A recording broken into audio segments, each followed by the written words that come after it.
All right, welcome once again to this session. We are going to continue on where we stopped in the other session. This is business law and legal framework, and during our area session, I think we covered some aspects that relates to Unit 1. So we are going to continue from where we stopped. I think we stopped where we are looking at the essentials or essential elements of a valid contract. So that's where we are going to continue today. So we said there must be some elements that must be present for a legally binding contract to be in place. If you talk about having a contract in place which is legally binding, that means there must be some elements that must be in place. So we want to look at what are those elements that must be in place in order to have what we call as a legally binding contract. So there are about 5 key elements that are supposed to be in place when we talk about a legally binding contract. And these are the offer, the acceptance, the intention to create a legal relation, and consideration form. That's the 5th one. So these are the 5 key elements that must be in place for a legally binding contract to be in place. That must be present. If you talk about a situation whereby one of those is not present, then we cannot talk about that contract to be legally binding.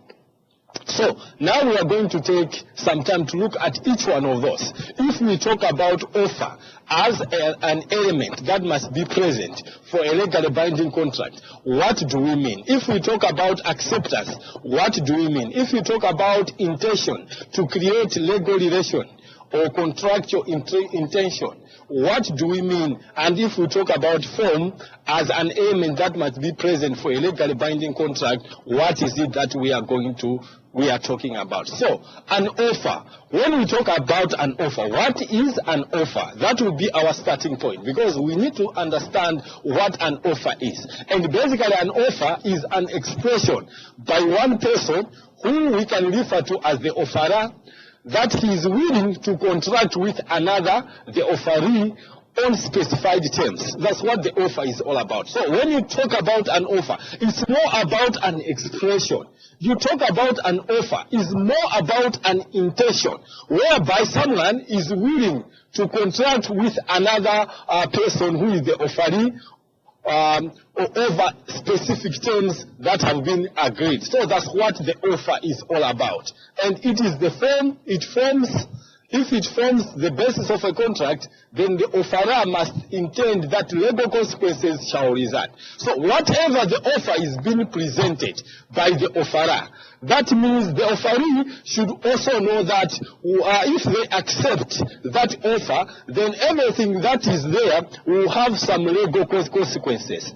Breaking that particular offer will lead to legal consequences. That's what this sentence is all about. So an expression of willingness to contract on a specified set of terms made by the offerer with the intention that if the offer is accepted, he or she will be bound by a contract. So that's what an offer is all about.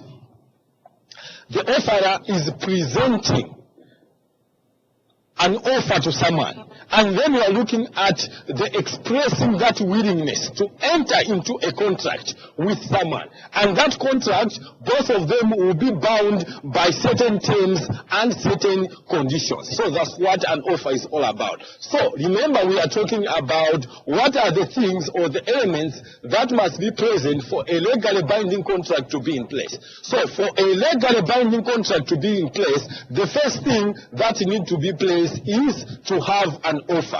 And I've already explained what an offer is all about. It's an expression of interest, an expression by the person that he is willing to contract with another person. That's what the offer is all about. And you can't talk about a contract without having an offer. And when we talk about an offer can be communicated in